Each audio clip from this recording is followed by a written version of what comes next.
Kita kembali akan menceritakan kisah tentang nabi-nabi Allah.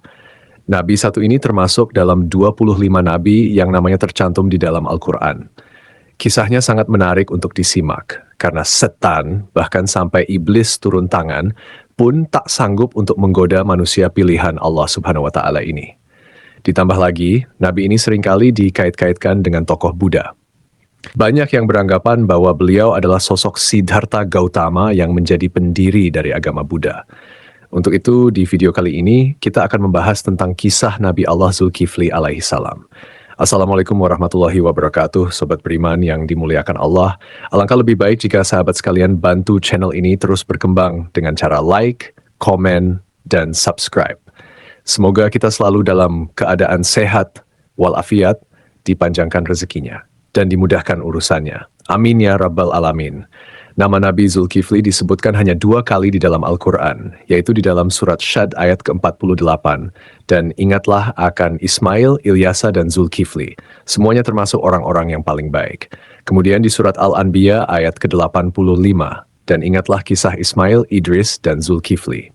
Semuanya mereka termasuk orang-orang yang sabar. Meskipun Zulkifli tidak disebutkan secara tegas dalam Al-Quran bahwa beliau adalah seorang nabi, karena di kedua ayat tersebut nama Zulkifli disebutkan dengan pujian bersamaan dengan para nabi lainnya, maka para ulama dan sejarawan menyimpulkan bahwa Zulkifli juga seorang nabi. Menurut pendapat dari Imam Ibnu Katsir di dalam kitab tafsir Al-Quran Al-Azim, beliau menegaskan bahwa Zulkifli adalah seorang nabi utusan Allah Subhanahu wa Ta'ala. Alasan beliau, tidak ada seorang pun yang namanya disebut dalam deretan nama nabi-nabi kecuali dia adalah seorang nabi. Akan tetapi, teman-teman, ada pula beberapa ulama yang menyebutkan bahwa Zulkifli bukanlah seorang nabi. Akan tetapi, beliau hanyalah seorang yang saleh dan adil. Di antara sekian banyak ulama yang berpendapat demikian adalah Imam Ibnu Jarir At-Tabari. Teman-teman, Zulkifli bukanlah nama sebenarnya. Itu adalah sebuah julukan atau nama kehormatan yang diberikan untuk seseorang. Di dalam kitab Ibnu Katsir, nama asli dari Zulkifli adalah Bashar atau Bashar. Disebutkan juga di sana bahwa Nabi Zulkifli adalah putra dari Nabi Ayub alaihi salam. Jadi, nasab beliau adalah Bashar bin Ayub. Nasab lengkapnya adalah Bashar bin Ayub bin Amus bin Tawaf bin Rum bin Aish bin Ishak bin Him al-Khalil. Beliau hidup sekitar abad ke-16 sampai abad ke-15 sebelum Masehi dan diutus Allah Subhanahu wa Ta'ala kepada suatu kaum yang bernama Arami atau Amori. Kaum ini adalah bangsa Romawi kuno yang tinggal di wilayah sekitar Damaskus, Suriah, dan Yordania. Di sanalah Nabi Zulkifli melanjutkan gas kenabiannya dari ayahnya, yaitu Nabi Ayub. Ini adalah pendapat dari Imam Ibnu Katsir. Namun, para ulama lain ada yang berbeda pendapat tentang kapan masa diutusnya Nabi Zulkifli ini. Kalau menurut Imam Ibnu Jarir At-Tabari, Nabi Zulkifli adalah penerus dari Nabi Ilyasa yang hidup sekitar abad ke-9 Masehi. Namun, antara Imam Ibnu Katsir dan Imam At-Tabari sama-sama menyebutkan bahwa Nabi Zulkifli adalah salah seorang raja di negeri Syam. Kisahnya begini, teman-teman. Ada sebuah negeri di Syam yang dipimpin oleh seorang raja saleh. Raja ini merupakan salah seorang nabi yang diutus Allah Subhanahu wa Ta'ala. Beliau bernama Raja Ilyasa atau Nabi Ilyasa. Ketika itu Nabi Ilyasa sudah sangat tua dan beliau tidak memiliki anak laki-laki sebagai penerusnya. Maka ketika itu Nabi atau Raja Ilyasa mengumpulkan rakyatnya di suatu tempat. Kemudian Nabi Ilyasa berkata, "Wahai kaumku, saat ini aku sudah sangat tua dan tidak memiliki pengganti di kerajaan ini. Aku akan menunjuk salah seorang di antara kalian untuk menjadi penggantiku selagi aku masih hidup dan agar aku bisa melihat bagaimana kerjanya. Siapa yang mau menerima 3 hal dariku, maka aku akan tunjuk dia sebagai penggantiku. Yang pertama, selalu berpuasa di siang hari. Yang kedua, selalu salat pada malam hari. Dan yang ketiga, dia tidak pernah marah seumur hidupnya. Siapakah dari kalian yang mau?" Tapi rupanya, teman-teman, ketika itu tak ada seorang pun yang tunjuk tangan karena dinilai tugas dari Nabi Ilyasa itu terlalu berat. Makanya, orang-orang dari kaumnya merasa tak sanggup melakukannya. Mereka pun saling tatap-tatapan satu sama lain, berharap salah seorang di antara mereka ada yang tunjuk tangan. Namun ditunggu beberapa lama, tak satu pun orang mau melakukannya ketika itu. Lalu dari barisan belakang ada yang menyahut, "Saya wahai Nabiullah." Suara itu berasal dari seorang laki-laki yang usianya masih sangat muda. Pemuda ini bernama Bashar.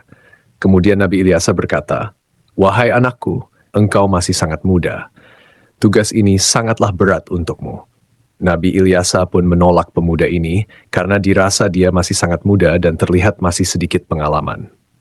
Keesokan harinya, di tempat yang sama dan dengan orang-orang yang sama, Nabi Ilyasa berseru hal yang sama lagi kepada kaumnya.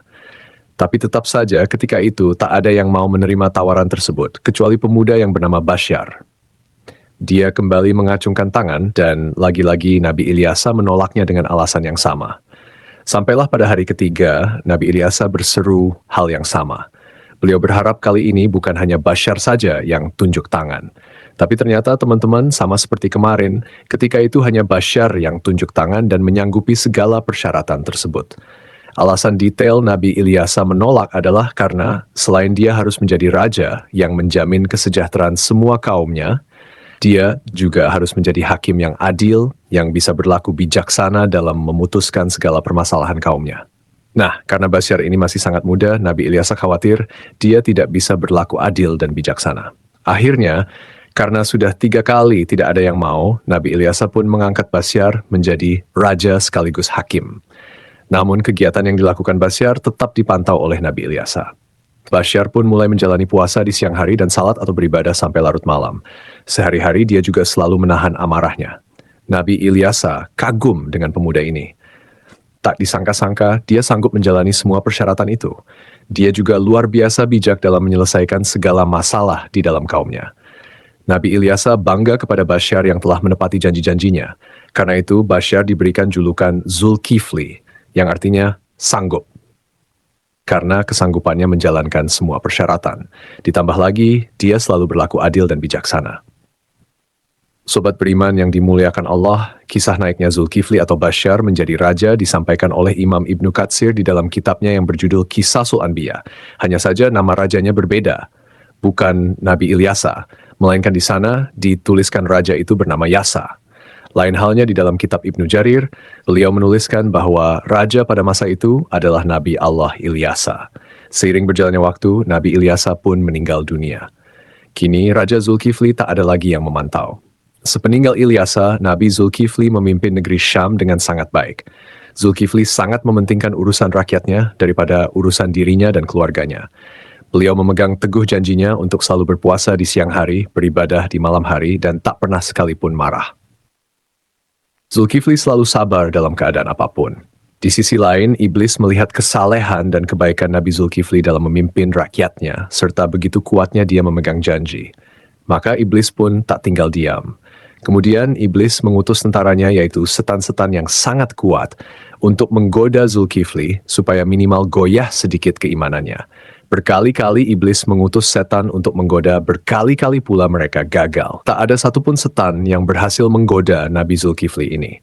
Akhirnya, iblis berinisiatif untuk turun tangan langsung menggoda Nabi Zulkifli. Dia pun mulai mencari waktu yang tepat. Teman-teman, di dalam kerajaan Nabi atau Raja Zulkifli ini, setiap harinya beliau sibuk dengan urusan kerajaannya. Setiap hari, jadwal beliau dari pagi sampai siang adalah berangkat ke pengadilan di negeri itu untuk menjadi hakim dan menyelesaikan masalah-masalah rakyatnya. Kemudian persidangan dilanjutkan kembali setelah beliau bangun. Persidangan pun berlangsung hingga sore atau malam hari. Malam harinya, beliau beribadah dan berdoa sampai larut malam. Keesokan paginya, beliau kembali ke persidangan.